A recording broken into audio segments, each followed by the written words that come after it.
In a quiet suburban neighborhood, nestled amongst rows of perfectly manicured lawns and shaded by mature oak trees, stood a house that seemed to hum with an almost palpable sense of contentment.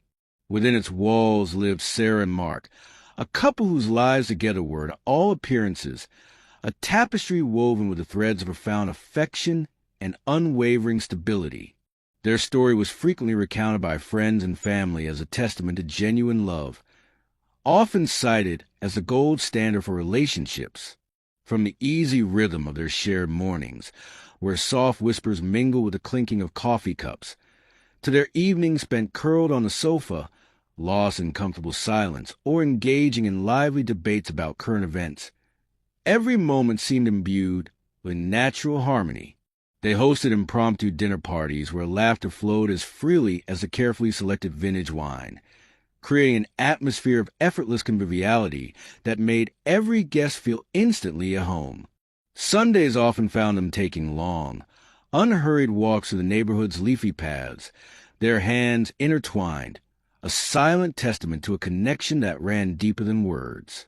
Their home itself was a sanctuary of peace, filled with books, art, and the subtle scent of Sarah's favorite vanilla candles, each detail reflecting a shared aesthetic and a collective history built on mutual understanding.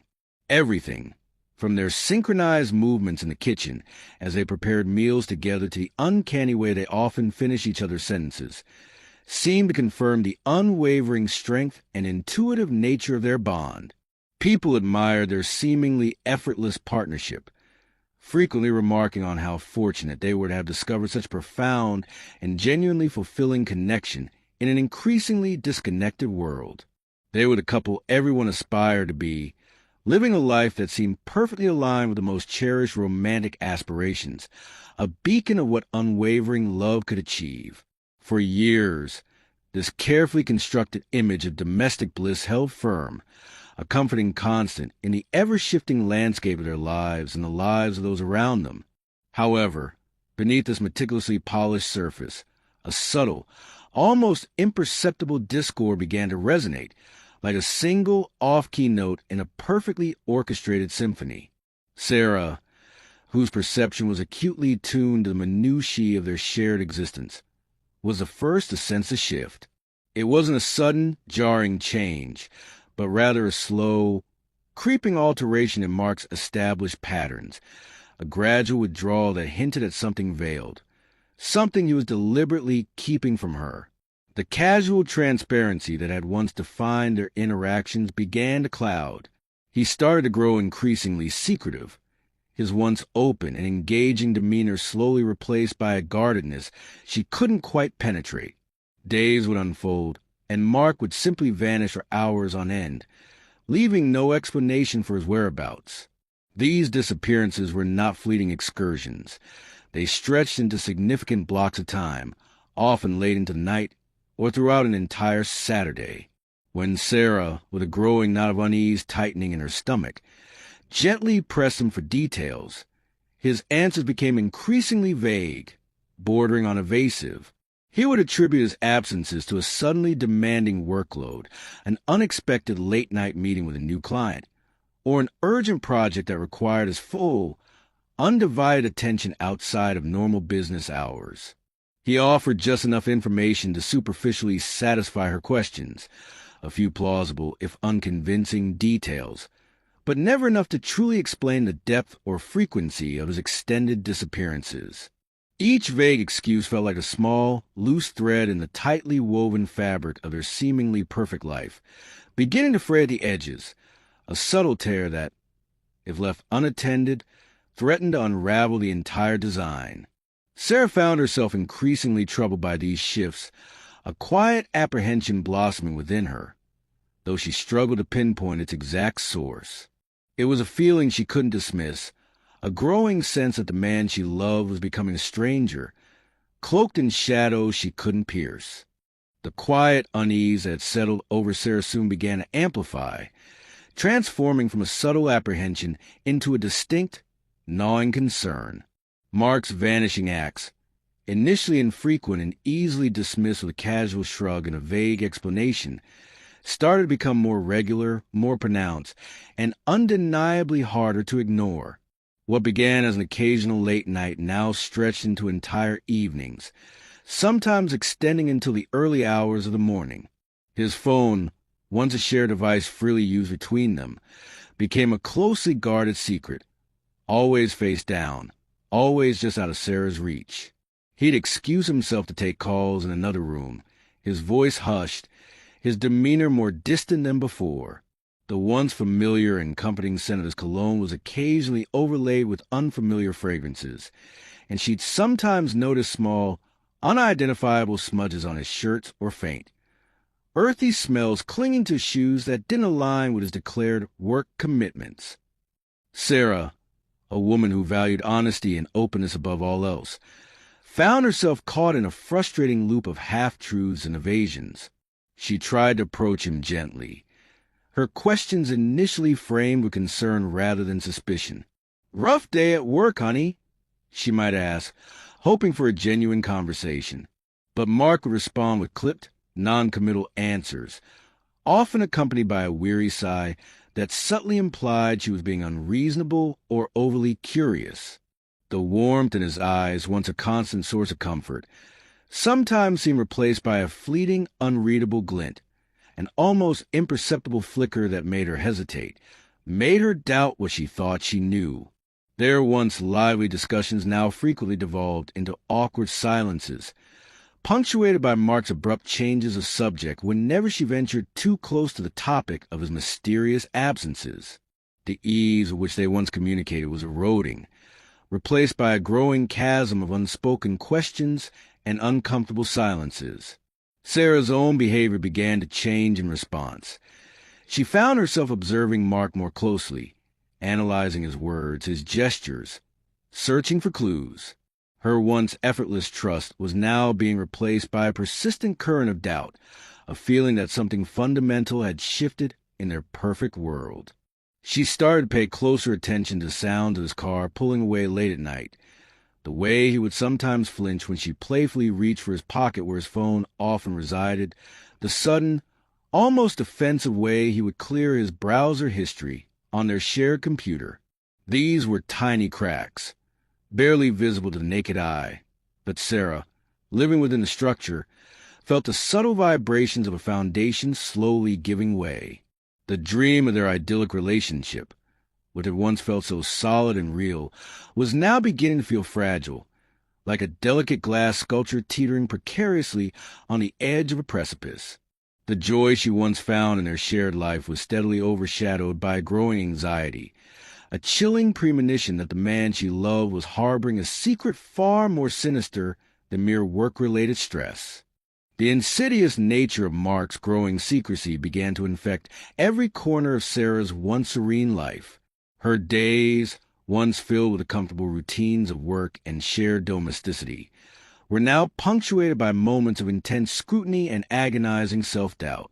The subtle shifts in Mark's behavior had graduated from mere anomalies to undeniable patterns, weaving a complex web of deceit around their relationship. His phone, which had initially become a guarded object, was now practically an extension of his body, clutched tightly in his hand or pocket, even when they were simply relaxing on the couch together.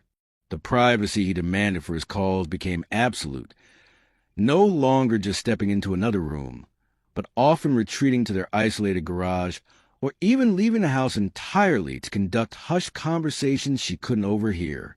The faint, earthy smells on his shoes and the mysterious smudges on his clothes, initially dismissed as occupational hazards from his vaguely defined work projects, now seemed to carry a more ominous weight, suggesting something far removed from a clean, structured environment of an office.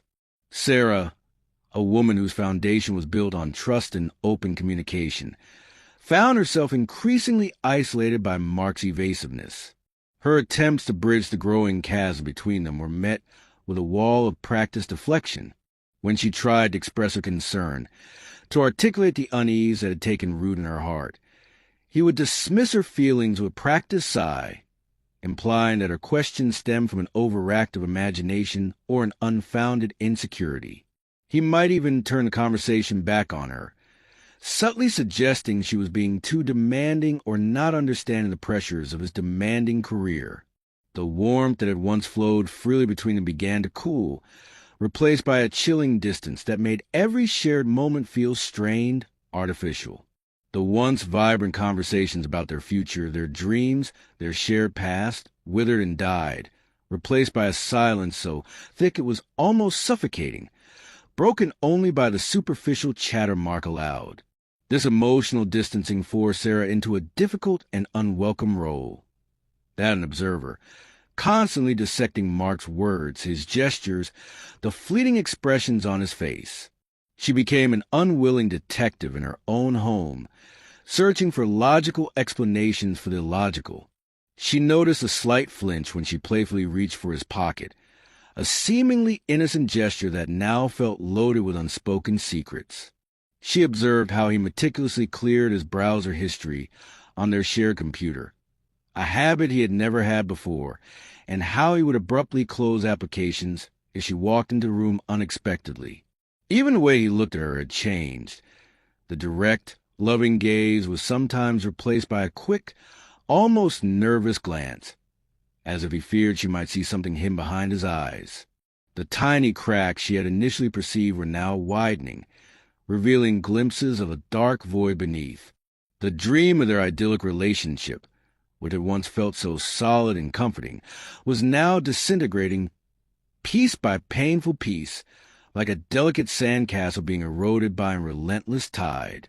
The joy she once derived from their shared life was steadily being overshadowed by a persistent, chilling anxiety, a premonition that the man she loved was harboring a secret far more sinister than mere professional stress or a demanding project. It was a gnawing certainty, a terrifying whisper from her own intuition, that something truly malevolent lay hidden beneath the charming, composed exterior of the man she had promised her life to. She knew, with a certainty that both terrified and compelled her, that she needed to find out the truth, no matter how unsettling it might prove to be. The weight of this unspoken knowledge became a heavy burden, pressing down on her spirit, eroding her peace of mind, and leaving her feeling increasingly isolated in her own home. She felt an urgent, desperate need to either confirm her fears or dispel them, to rip away the carefully constructed facade and uncover the reality, whatever it might be. This was no longer about simple trust. It was about her very sense of reality, about understanding the true nature of the person she shared her life with. The oppressive weight of Mark's burgeoning secrets became an almost unbearable burden for Sarah, pressing down on her spirit and stealing the tranquility from her once peaceful suburban existence. Her once vibrant days, which had been characterized by the easy rhythm of work, shared meals, and comfortable domesticity, were now overshadowed by an insidious, pervasive sense of dread. The subtle shifts in Mark's behavior, which had initially been unsettling anomalies, had solidified into undeniable and deeply troubling patterns, meticulously weaving a complex web of calculated deceit around their relationship. The phone, which had once been a casual accessory in their shared life, was now an almost sacred, intensely guarded object, practically an extension of Mark's own body. He clutched it protectively, always face down, always just out of Sarah's reach, even when they were simply relaxing on the couch together or sharing what was supposed to be an intimate meal. The privacy he demanded for his hushed calls had escalated from merely stepping into another room to often retreating to the isolated confines of their garage, or even completely leaving the house for extended periods to conduct whispered conversations she could only imagine. These clandestine calls, often occurring at odd hours, fueled Sarah's growing anxiety. She'd lie awake in bed, listening to the muffled murmurs from downstairs, her mind racing with increasingly terrifying possibilities. The faint, earthy smells clinging to his shoes and the mysterious smudges on his clothes, initially dismissed as occupational hazards from his vaguely defined work projects, now carried a far more ominous weight. They hinted at places and activities far removed from the clean, structured environment of an office, conjuring images of dark, secluded areas, of clandestine movements under the cover of night. Sarah, a woman whose entire foundation was built on unwavering trust and open communication, found herself increasingly isolated not only from Mark, but also from the truth. Her earnest attempts to bridge the ever-widening chasm between them were consistently met with a cold, impenetrable wall of practiced deflection and artful evasion. When she tried to articulate the profound unease that had taken root deep within her heart, to express the gnawing fear that something was terribly wrong, he would dismiss her feelings with a weary sigh, implying that her question stemmed from an overactive imagination, a baseless insecurity, or simply a lack of understanding regarding the immense pressures of his demanding career. He had become adept at turning the conversation back on her, subtly suggesting that her growing curiosity was a sign of distrust, an unfair accusation, or an unreasonable demand on his time and privacy. The genuine warmth that had once flowed freely and effortlessly between them began to cool, replaced by a chilling distance that made every shared moment feel strained, artificial, like performance rather than a genuine connection. Their once vibrant discussions about their future, their shared dreams, their cherished memories, withered and died, replaced by a silence so thick it was almost suffocating, broken only by the superficial chatter Mark allowed, carefully steering the conversation away from anything resembling true intimacy or disclosure. This emotional distancing forced Sarah into a difficult and profoundly unwelcome role, that of an unwilling observer, constantly dissecting Mark's every word, every gesture, the fleeting expressions that flickered across his face. She became an unwilling detective in her own home, meticulously searching for logical explanations for what increasingly felt illogical and deeply unsettling. She noticed a slight, almost imperceptible flinch when she playfully reached for his pocket, a seemingly innocent gesture that now felt loaded with unspoken secrets and carefully guarded information.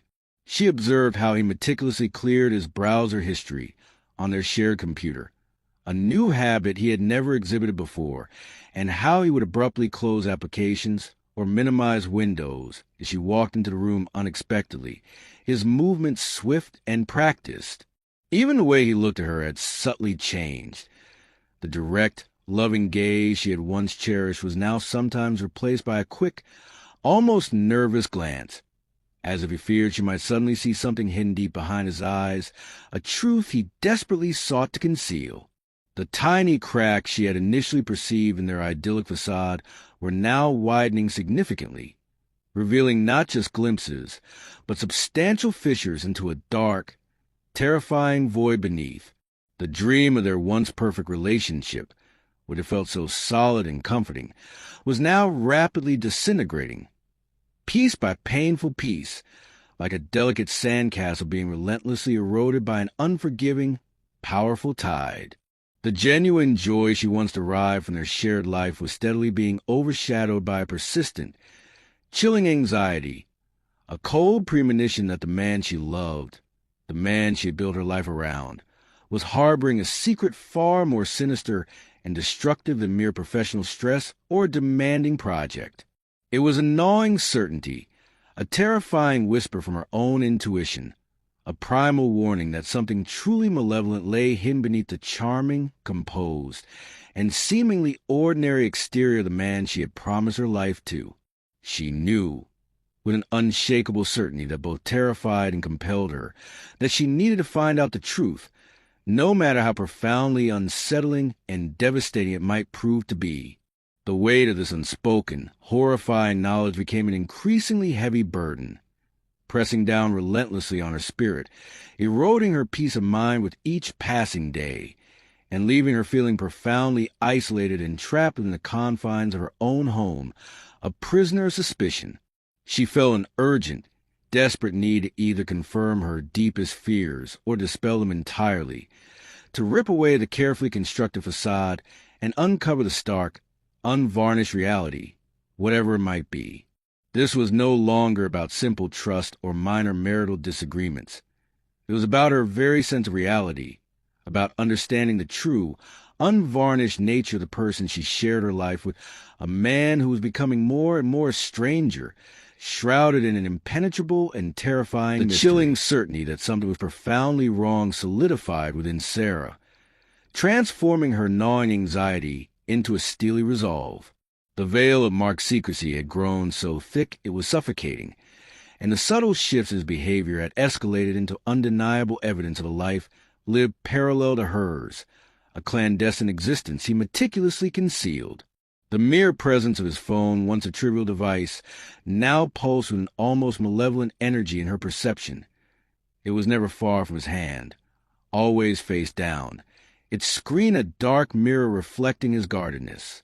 He'd excuse himself for increasingly lengthy periods, not just for hushed calls, but to disappear entirely, sometimes for hours, citing urgent work emergencies that seemed to occur with alarming frequency and always outside the normal scope of business. These prolonged absences, stretching late into the night or consuming entire weekends, became a torturous cycle of waiting and worrying for Sarah. She began to notice an increasing disparity between his casual explanations and the stark reality. The unfamiliar scents clinging to his clothes were no longer just faint. They were distinct, sometimes cloying, and certainly not the smell of an office or a typical work site. There were faint, almost imperceptible abrasions on his hands, or dirt embedded beneath his fingernails that weren't the clean earth of their garden. His shoes, once neatly placed by the door, would sometimes bear traces of mud or grime that hinted at places far from the paved streets of their suburban neighborhood, suggesting remote, perhaps wooded, or isolated areas. These seemingly minor details, invisible to anyone not looking for them, screamed volumes to Sarah, each one a tiny, horrifying piece of mosaic she was reluctantly piecing together.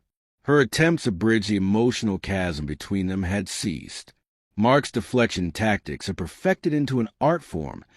Any inquiry from Sarah, no matter how gently phrased, was met with a practiced sigh, a weary dismissal, or even a subtle turning of the tables, making her feel irrational for daring to question him. He'd masterfully manipulate the conversation, painting her as insecure, overly suspicious, or simply incapable of understanding the demanding nature of his career. The warmth that had once been the very bedrock of their relationship had completely dissipated, leaving behind a glacial distance that made every shared moment feel like performance, a brittle facade of normalcy maintained for appearances. Their once vibrant conversations about their future, their shared dreams, their cherished memories, withered and died, replaced by a suffocating silence, broken only by Mark's superficial chatter, carefully chosen to reveal nothing of substance. This emotional void propelled Sarah deeper into her unwitting role as an amateur detective. She found herself meticulously observing his every movement, analyzing the fleeting expressions on his face, dissecting his carefully chosen words for hidden meanings. She noticed the almost imperceptible tensing of his muscles when she inadvertently brushed against his pocket, a seemingly innocent contact that now felt charged with the gravity of his hidden life. She observed how he compulsively cleared his browser history on their shared computer, a habit born of recent necessity, and how he would instinctively, almost violently, close applications or minimize windows if she unexpectedly walked into the room, his movements swift, practiced, and desperate. The way he looked at her had fundamentally changed. The direct, loving gaze she had once relied upon was now replaced by quick, darting glances, a nervous avoidance of eye contact, as if he feared she might suddenly see the monstrous truth hidden deep behind his eyes, a truth he was now desperately, relentlessly attempting to conceal. The tiny cracks she had initially perceived in their idyllic facade were now gaping chasms, revealing not just glimpses, but terrifyingly expansive views into a dark, bottomless void. The dream of their once perfect relationship, what had felt so solid and comforting, was now disintegrating, piece by painful piece, like a grand, meticulously constructed sandcastle being relentlessly battered and eroded by an unforgiving, powerful tide.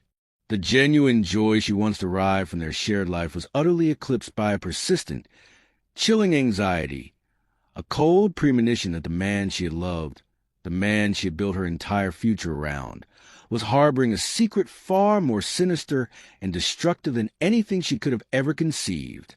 It was a gnawing certainty, a terrifying whisper from her deepest intuition, a primal warning that something truly malevolent, something unfathomably evil, lay hidden beneath the charming, composed, and seemingly ordinary exterior of the man she had promised her life to. This was no longer about simple trust issues or minor marital disagreements. It was about her very sanity, about the fundamental nature of reality itself.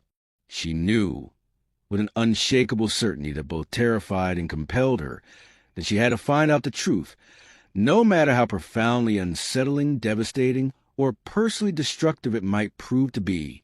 The unbearable weight of this unspoken, horrifying knowledge became an increasingly heavy burden, pressing down relentlessly on her spirit, eroding her peace of mind with each passing day, and leaving her feeling profoundly isolated, trapped, and utterly alone within the gilded cage of her own home.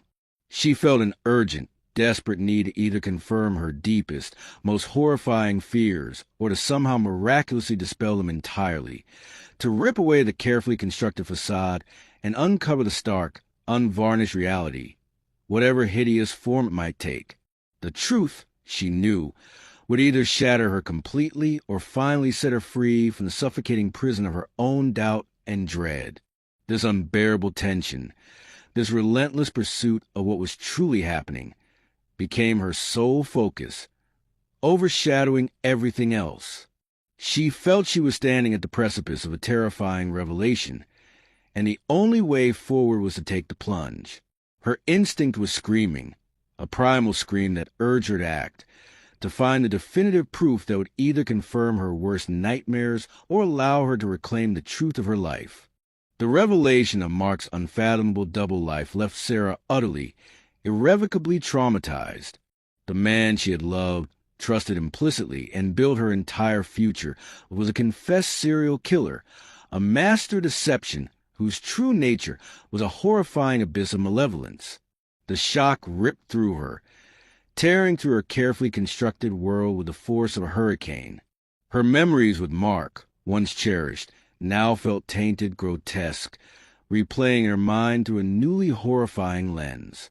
Every loving glance, every shared laugh, every intimate moment was now revealed as a calculated lie, a performance designed to mask a depravity she could never have imagined. The realization that she had shared her life, her home, her very being with such a monster was a personal devastation beyond words, leaving her feeling violated, betrayed, and profoundly vulnerable. The shock rippled far beyond Sarah, engulfing the entire community in a wave of disbelief, fear, and profound horror. The idyllic suburban veneer was shattered, replaced by a pervasive sense of unease and vulnerability that lingered long after the headlines faded. Neighbors struggled to reconcile the image of the charming, dependable Mark with the confessed killer, grappling with the unsettling reality that such evil could reside among them unseen. The collective trust of the community had been fractured, leaving behind a lingering suspicion in every friendly face, every quiet street. In the wake of such profound violation of trust and safety, support groups were swiftly established. These became vital sanctuaries for those struggling to cope with the immense emotional and psychological implications of what had happened, for those who felt the very earth shift beneath their feet. They provided a much-needed space to process the trauma, share their anxieties, and begin the long, arduous journey toward healing in a world that suddenly felt far less secure. For Sarah, these groups offer a fragile lifeline, a place where she could slowly begin to articulate the unspeakable horror she'd endured, surrounded by others grappling with their own versions of the nightmare. The Mark case stands as a stark and chilling reminder that appearances can be profoundly, tragically deceiving. It highlights the perilous truth that malevolence and darkness can often lurk hidden behind the most ordinary, even admirable facades, cloaked in normalcy and charm. This horrifying saga underscores the paramount importance of vigilance, a constant, active awareness of the subtle shifts and inconsistencies in those around us, even those closest to us. More critically, it emphasizes the undeniable power and absolute necessity of trusting one's instincts, that quiet, insistent voice within.